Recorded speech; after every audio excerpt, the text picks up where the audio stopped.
Senior year of high school is a transition to the larger world. Students graduating today need skills to succeed in a changing society. The ability to collaborate, solve complex problems, and confront challenges, and to communicate fluently using a wide range of technologies. At Four Rivers Charter Public School in Greenfield, Massachusetts, seniors hone these skills through a semester-long interdisciplinary expedition, the Senior Energy Documentary.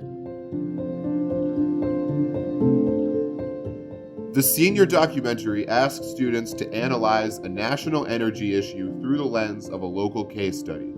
At the cusp of a new decade, the project has developed greater significance in the face of the increasingly dire reality of climate change.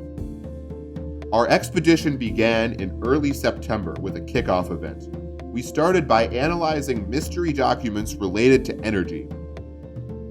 From there, we met with Amy Corrigan, a documentary filmmaker at the Greenfield Garden Cinema. Amy introduced us to the possibilities of documentary filmmaking. The skill that is perhaps most important to cultivate from the very beginning is listening. And our teachers framed the challenge that lay ahead of us as we faced the prospect of crafting our own documentary. For many of us, the start of the documentary overlapped with a different but related endeavor: the global climate strike. On September 20th, 2019, students from all over the world left school and marched on their capital cities to demand action on climate change. A number of our class members traveled to Boston, Massachusetts, to participate in these protests. This set the tone for much of our work together. We knew that whatever topic we chose for our energy documentary would be tied to our concerns about climate change. To build background knowledge for our documentary, we read the book Power Trip by Amanda Little, who examined the relationship between our American culture and energy landscape. In civics, we used systems thinking to map the social, economic, and political aspects of energy. In math, we learned about the levelized cost of energy and how to analyze relevant data, while physics taught us the mechanics of energy generation. Meanwhile, we watched California struggle with blackouts and wildfires as politicians, scientists, and engineers debated the best path forward. In early October, we reviewed possible case studies for this year's documentary, and then grouped with peers according to which topic interested us the most.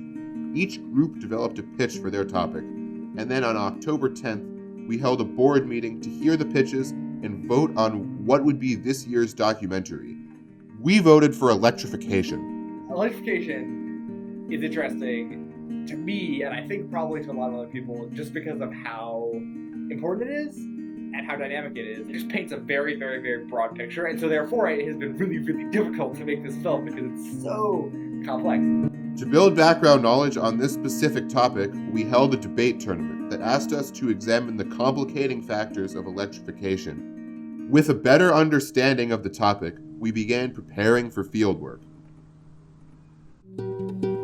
In this pre-production phase, we selected roles based on our interests: story writers, interviewers, researchers, cinematographers, camera technicians, and file managers. We became experts in our specializations in order to help our team on fieldwork. To keep everything organized, we learned Scrum, an agile management system for complex projects. We're Scrum Masters / file managers, so we organize a lot of documents in the beginning during pre-production. So we were basically focused on organizational systems for the documentary, and through that process just making it go kind of easier. To begin, I was in the story team trying to sort of craft a narrative around the topic of electrification. I learned that writing in a group can be really difficult. Writing a 6-page script by yourself is not something that's particularly hard, but writing it when there are 5 other people trying to write at the same time is really, really difficult. Trying to make it sound like it wasn't written by 6 people was also difficult. I was a camera and audio tech, and I learned how to get the audio microphones and the cameras working. That was the process. Basically, I learned how to control a video camera and connected to like the microphones and get everyone set up for interviews. Then like film B-roll and kind of like just doing the actual like muscle work of the film, I guess. Filming is really important. Getting the right angles are important, and working with your teammates is important. While we prepared for fieldwork, our assistant principal and fieldwork coordinator, Susan Durkee, reached out to possible interview subjects throughout the Northeast.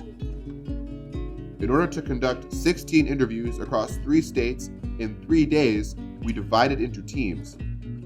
On fieldwork, we interviewed a wide range of experts, including scientists, lawyers, activists, engineers, and politicians. I learned people aren't as scary as I think they're going to be. I sort of immediately regretted signing myself up to be an interviewer because I knew that asking questions and trying to direct a conversation was going to be really difficult. But people ended up being pretty nice because I am a child. And I am doing a school project. And so they were very kind. Getting to talk to people who really have spent their careers learning about electrification and realizing that it's not just something that our class cares about now, and that, you know, it really does matter. That gave some nice perspective. My team name was You Can't Spell Team. I was a camera operator and I filmed all the interviews on the first Boston trip, which was really fun. I got to learn a lot about cameras, and I know nothing about cameras. I know a lot about editing, but the filming aspects I know almost nothing about, so that was really great to learn. I was part of the group Shamble Goats, represent, that went to Vermont and Albany. Basically, we went to Vermont one day, and then we came back home, and we slept down in our homes, and then we got up at like 6 and met at 6:45 to go to New York. So it was basically an overnight, except not the overnight. It was like interview after interview after interview, and so we literally had like over the course of the day, like probably 30 to 45 minutes total of B-roll time. Mr. Wilson's like, okay, Anna, you need to jump out of the car, go film this walkway for a little bit, and we'll like drive around the block and pick you up. I'm like, I'll run, I'll set up my tripod up, I'll film it, and I'll like step back and be like, okay. And then I'll like stop it and film it again. And so that was basically how the B-roll section went. In general, it was just a fun time getting to be active and kind of flexing our skills on the field. My team went to New York. We went overnight and stayed at the Outward Bound Center. And we did a wide range of interviews, from scientists at a national laboratory to people who advocate for microgrids to even just a power generating station. We also had a fun adventure on the way back where we realized halfway home that we had to take a ferry. And so we got to take a ferry over the Long Island Sound and get back at like 10 at night.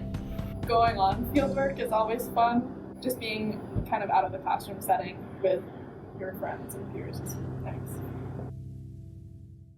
After days of filming, we returned to Four Rivers with many hours of interview footage and B-roll to organize. Post-production required new roles, and so we divided into 7 new teams for the most technically intense stage of the documentary process. Our script team revised the story outline and crafted the script for the narrator to read, which was a complex undertaking. Well, initially we broke up the planning of the script into chapters, and we abandoned the plan. I guess I thought it would be easier to make a story out of the topic of electrification, and that wasn't the case at all. It is very, very complex, and that was what was exciting about it to me, but I was also like, there is no way that this is not going to be just the hugest, most broad expanse of possible stories. And, you know, how are we going to make a narrative? The animation team created whiteboard animations to supplement our other content. The 5 chapter teams each took responsibility for editing 1 chapter of the narrative. My group and I decided that the best way to do this, everyone in the group gathers footage into a Premiere project and then cuts it up, and then they give it all to me. And I combine the project into one single file. And that was probably the highlight of this process. Right now, I've been doing a lot of stuff. A lot. I've been editing, I've been finding footage, I've been highlighting chapters for things we could use, and basically just, trying to keep it together. I've been editing a lot. Like a lot. For example, I was just trying to match Sam Anderson, and he's basically like, this isn't where we need to be. And I had to hear that over and over again, trying to match it to where it needs to be. And he's like, this isn't where it needs to be. This isn't where it needs to be. This is, I was like, I know. I'm proud of the meat document. I created this document and this table where basically I just would go through each transcript and copy and paste the quotes from the transcript into this other document. And I called it the meat. And that kind of led to the Meat 2 document, the meat fleshed out. Throughout this process, we had help from experts within and beyond our school community. The process was challenging. The topic itself is technical and complex. We had to continuously update our chapters as the script was developed. Teams struggled to properly track footage. We also faced technical challenges. Adobe Premiere crashed frequently on our laptops, a known issue with no reliable fix other than restarting. Fun, so yeah, this happens occasionally. Premiere crashes my computer, and it's going to take a few minutes to restart. Tech works so much worse when you are expected to do something. You can never save enough copies. Like, I had a video file, and I didn't save enough copies of it, and it disappeared. That was an hour-long process of finding it again. And I think I created 4 or 5 copies of it on my desktop and on the hard drive so I wouldn't lose it. Technology is never going to go perfectly, and you just gotta work through that. That's been a difficulty, but we'll always persevere at this school and we'll work through it. The post-production process tested our patience, but it also taught us the skill of communication, perseverance, and problem solving. I've learned that staying calm all the time is a good thing to do. Just when you start to feel angry, it's good to just think, this is part of the process. I learned a lot of leadership skills, I think, especially going out on field work with a big group of people where we're all kind of in charge of doing everything, and the teacher just kind of brings us to where we need to go. So that was a lot of fun, and it really helped me step up, and I think the rest of the people in my group step up and kind of take charge.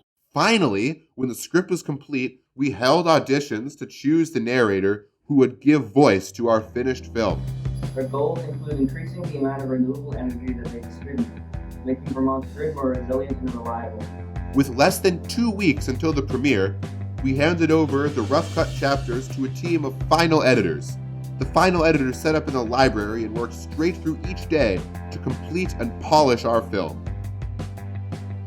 When an ice storm canceled school, they signed out school laptops, had a sleepover, and kept working. It has been a challenging 5 months, and now we're looking forward to sharing our finished documentary. I appreciate everybody here, because everybody's done a lot of work, and I know some people aren't as into it, but they've still put in their share, so I really appreciate that. I'm looking forward to this thing being out, just getting an audience reaction, and then also seeing it take more of the shape of a real film. I'm excited for this somehow getting done and having been part of a movie. I just think it's so awesome that we have this opportunity to make film. It's just been a very, very collaborative process. Having 36 people actually putting in their ideas into the form and the purpose of it has actually just been nothing else. Once you finish each step, completing interviews, writing the script, and even just coordinating with groups, that's very satisfying and extraordinary for just a high school to be able to do this.